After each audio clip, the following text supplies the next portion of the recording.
La parole est à Monsieur Vincent Ledoux. Merci Monsieur le Président. Ma question s'adresse au ministre des Affaires étrangères.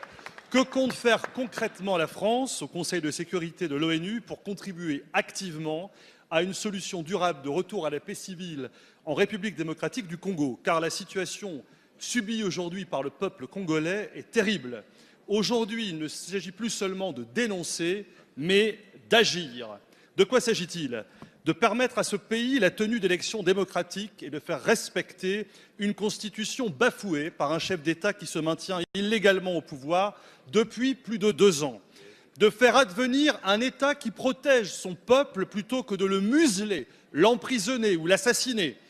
De faire respecter les lieux saints, comme ces églises catholiques profanées par des incursions militaires, de rétablir la confiance et la concorde au sein d'une nation maltraitée et humiliée. La RDC, c'est un territoire 4 fois supérieur à la France, 80 millions d'habitants, 10 millions à l'extérieur, un taux d'alphabétisation très bas, comme un niveau de vie très bas. Cruel paradoxe pour ce territoire qui regorge d'innombrables ressources minières et minérales. Face à cette maltraitance d'État, la France, avec les Nations Unies et l'Union africaine, doivent protéger ce peuple vulnérable et faire raison à ses droits, une gouvernance démocratique, des élections libres, une économie inclusive. Au moment où nous réfléchissons sur l'asile et l'immigration, il serait bon de régler au plus vite cette situation qui, si elle devait malheureusement perdurer, déstabiliserait cette partie de la région des Grands Lacs et renforcerait de ce fait les flux massifs de migration vers l'Europe et la France. Dans ces derniers jours, plus de 4000 réfugiés ont fui vers le Burundi pour échapper au conflit entre les groupes armés et l'armée congolaise dans l'est du pays. Alors, Monsieur le Ministre, merci de nous préciser l'action extérieure de l'État français dans cette terrible question congolaise. Merci, Monsieur le député. La parole est à Madame Nathalie Loiseau, ministre chargée des Affaires européennes.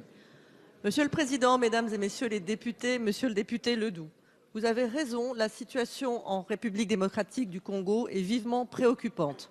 Qu'il s'agisse des droits de l'homme, de la situation politique, de l'insécurité ou de la situation humanitaire. La France a fermement condamné les violences commises par les forces de sécurité lors des manifestations de décembre et de janvier. Nous appelons les autorités congolaises à s'assurer que les responsables de ces violences soient traduits en justice. La situation dans les Kasaï recueille particulièrement notre attention. Des événements graves s'y sont déroulés que nous condamnons naturellement. Toute la lumière doit être faite sur ces violences. Je lance à nouveau un appel au respect des droits de l'homme et des libertés publiques en RDC, ainsi qu'à un usage proportionné de la force. La France demande à toutes les parties prenantes de s'abstenir de tout recours à la violence. L'Union européenne a d'ailleurs adopté des sanctions individuelles en raison des violations des droits de l'homme en RDC. Vous avez raison, des élections transparentes permettant une alternance pacifique et démocratique sont plus que jamais indispensables. Nous appelons à leur tenue effective à la date prévue, dans le respect de la Constitution et de l'esprit de consensus qui avait prévalu lors de la signature de l'accord politique de décembre 2016. Nous travaillons avec nos partenaires, en particulier avec l'Union africaine et les pays de la région.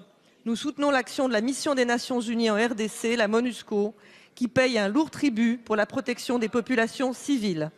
La France a par ailleurs augmenté son aide humanitaire à la RDC, qui a atteint l'année dernière 2,4 millions d'euros.